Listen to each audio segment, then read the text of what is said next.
సురేష్ ఒక చౌమీన్ బండిలో పనిచేసేవాడు. కానీ ఆ బండి ఓనర్ సోహన్ లాల్ అతను ఒక పొగరుబోతు.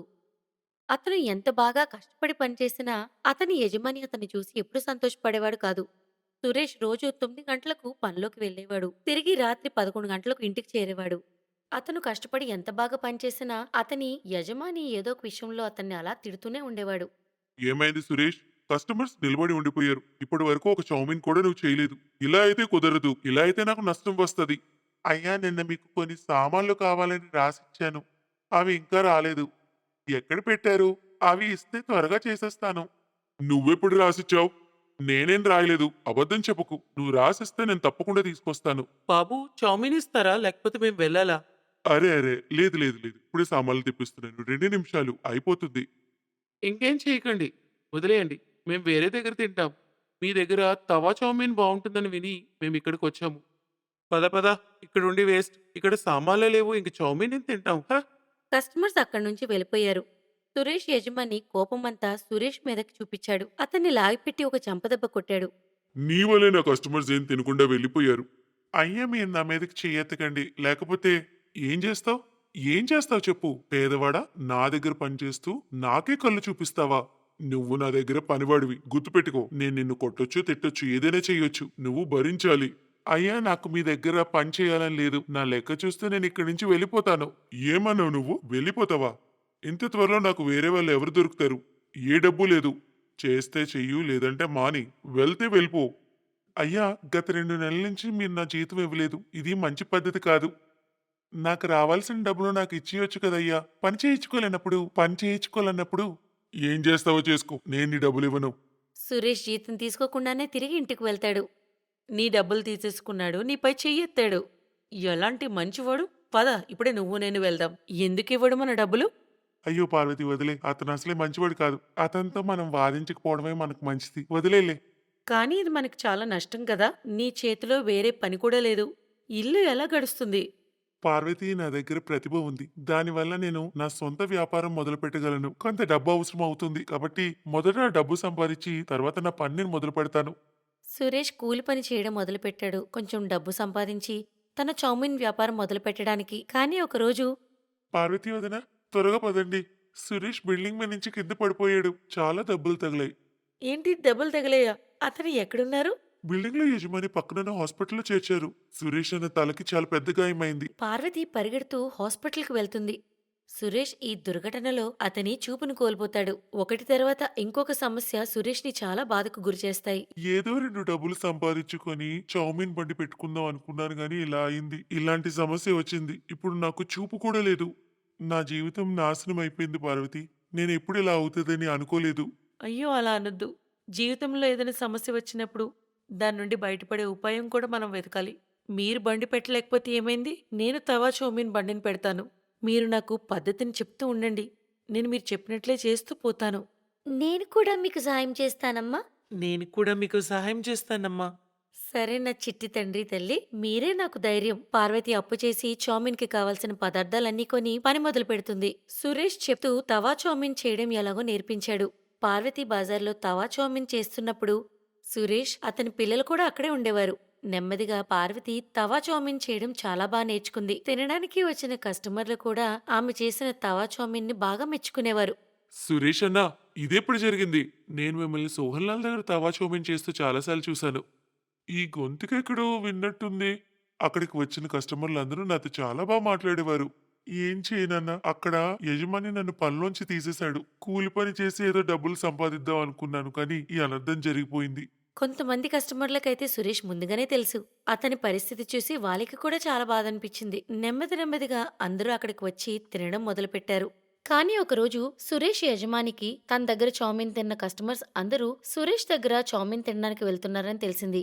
అతను అసూయపడ్డాడు. కొంతమంది గూండాలను పంపించాడు సురేష్‌ని కలిసి హెచ్చరిక ఇవ్వమని. తీరా ఇక్కడి నుంచి ఈ చౌమీన్ బండిని ఇక్కడి నుంచి తీ. ఇక్కడెవరూ బండి పెట్టకూడదు. ఆ! ఎందుకు ఉండకూడదు? మేము మీకు ఏ అపాయం చేశామని మా బండి ఇక్కడి నుంచి తొలగించమని చెప్తున్నారు? మీరిలా మాట వినరు. పదరా బండి ఎరగకూడదాం. పార్వతి ఇంతకీ వీరెవరు? కొంచెం అడుగు. మమ్మల్ని సోహన్ లాల్ గారు పంపించారు. అతని కస్టమర్స్ అందరూ మీ దగ్గరకు వస్తున్నారు. ఇది అతనికి ఇష్టం లేదు. అందుకే అతను చెప్పారు నిన్ను ఈ పని ఆపమని. ఈ ఏరియాలో అతను ఒక్కరితే తవా చౌమిన్ బండి నడవాలి. ఇంకా గట్టిగా చెప్పాలా? మమ్మల్ని బెదిరిస్తున్నావా? మార్కెట్ మధ్యలో నించున్నావు. ఒక్కడిని పిలిస్తే నలుగురు వచ్చి చేరతారు మా దగ్గరికి. ఓ అన్నలారా, వదినలారా, కొంచెం ఇక్కడ చూడండి. ఈ గూండాలు మా బండి మీదకొచ్చి దౌర్జన్యం చేస్తున్నారు. ఏమైందక్క? భయపడకండి. మేముంటుండగా ఈ గూండాలు మిమ్మల్ని ఏం చేయలేరు.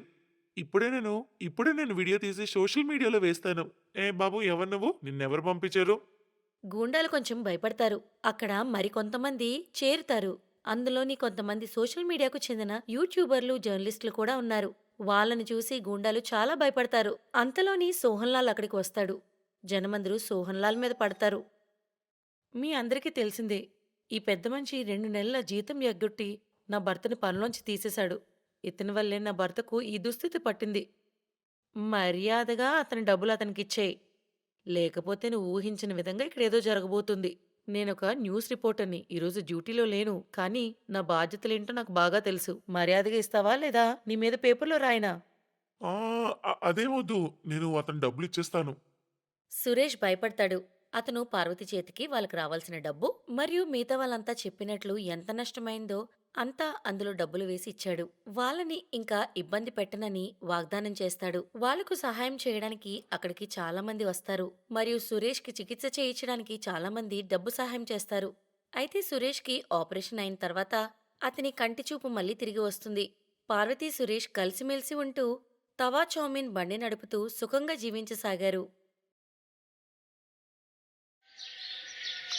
ప్రియాంక ప్లీజ్ ఈ ఒక్క హెల్ప్ చేయవే.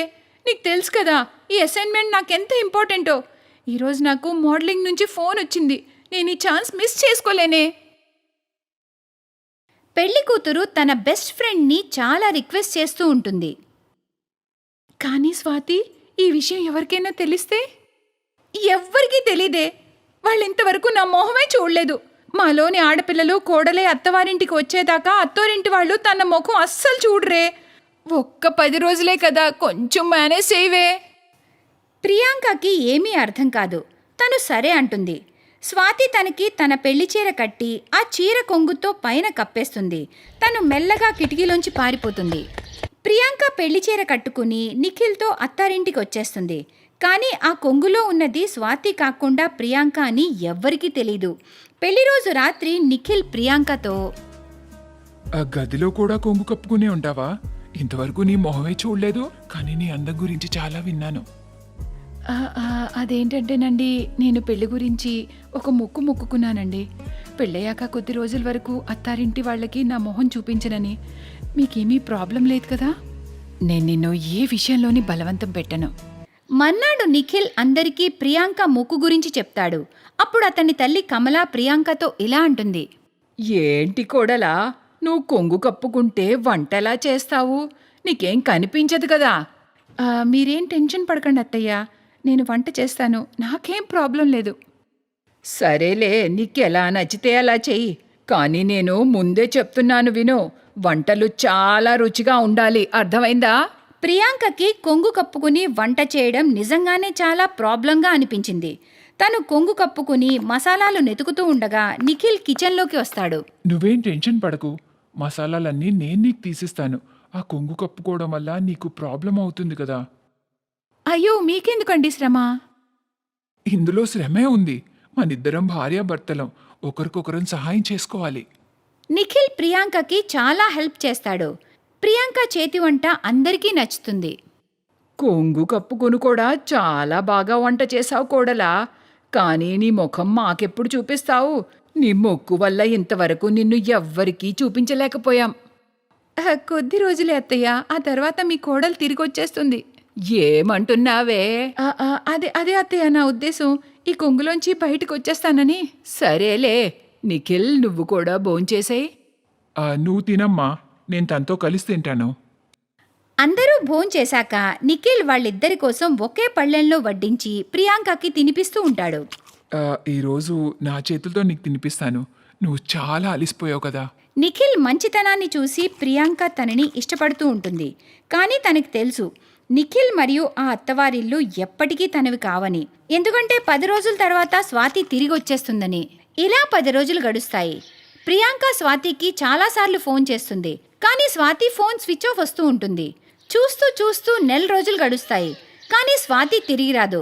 తను ఈ పెళ్లి నుండి తప్పించుకుందని స్పష్టంగా అర్థమవుతుంది. నువ్వు చేసింది కరెక్ట్ కాదు స్వాతి. ఎంత మంచి భర్తని కాదనుకున్నావో నీకు అర్థం కావట్లేదు. ఇప్పుడు నేనేం చెయ్యను? నిఖిల్ని నేను ఒంటరిగా వదిలేసి వెళ్ళలేను. ఆ తర్వాత ప్రియాంక ఒక నిర్ణయం తీసుకుంటుంది. తను నిఖిల్ భార్యగా ఆ ఇంట్లోనే ఉండిపోతుంది. తను కొంగు తీసేసి నిఖిల్ మరియు అతని కుటుంబ బాధ్యతల్ని చక్కగా చూసుకుంటుంది. అంతా బాగానే ఉంటుంది. చూస్తూ చూస్తూ 2 సంవత్సరాలు గడుస్తాయి. ఒకరోజు వాళ్ళింటి బెల్ మోగుతుంది. ప్రియాంక తలుపు తెరిచేసరికి ఎదురుగా స్వాతి ఉంటుంది. నువ్వా? నువ్విక్కడేం చేస్తున్నావు? అది కూడా 2 ఏళ్ల తర్వాత? ఏ నిన్న అత్తారింటికి రాకూడదా? నీ ప్రశ్నలన్నింటికీ లోపలికొచ్చి సమాధానం చెప్తాను. ప్రియాంక తనని లోపలికి పిలుస్తుంది. ఇప్పుడు చెప్పు, 2 ఏళ్ల తర్వాత ఎందుకు ఇక్కడికి వచ్చావు?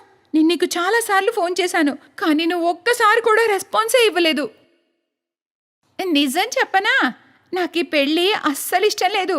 అందుకే నేను నిన్ను ఇక్కడికి పంపించి నేను పారిపోయాను. నిన్ను ఇక్కడ ఇరికించేశాను. అయినా నువ్వు 10 రోజుల తర్వాత నిజం చెప్పేసి వెళ్ళిపోతావు అనుకున్నాను. కానీ డబ్బు కోసం నువ్వు ఇక్కడ ఉండిపోయావు కదా. అయినా నాకెందుకులే. నాకు ఒక 20 లక్షలు ఇస్తే నేను వెళ్ళిపోతాను ప్రియాంక. అంత డబ్బు నేనెక్కడి నుండి తెస్తాను? 3 రోజుల్లో నాకు డబ్బులు కావాలి, లేకపోతే అందరికీ నిజం చెప్పేస్తాను. స్వాతి ప్రియాంక ఫ్రెండ్లా అదే ఇంట్లో ఉంటుంది. 3 రోజులు గడుస్తాయి. ప్రియాంక చాలా భయపడుతూ ఉంటుంది. అప్పుడే తన అత్తగారు గొంతు విని, నా బీరువాలో ఉన్న 20 లక్షలు కనిపించట్లేదురా. నిఖిల్ బాబు, నువ్వు వెళ్ళి అందరి గదులు చెక్ చేయి. నిఖిల్ అందరి గదులు చెక్ చేస్తాడు. తనకి స్వాతి మంచం కింద 20 లక్షల రూపాయలు దొరుకుతాయి. కోడలా, నీ ఫ్రెండు పచ్చి దొంగే. నిఖిల్ బాబు, తక్షణమే పోలీసుల్ని పిలువు. నేను ఈ డబ్బులు తీయలేదు.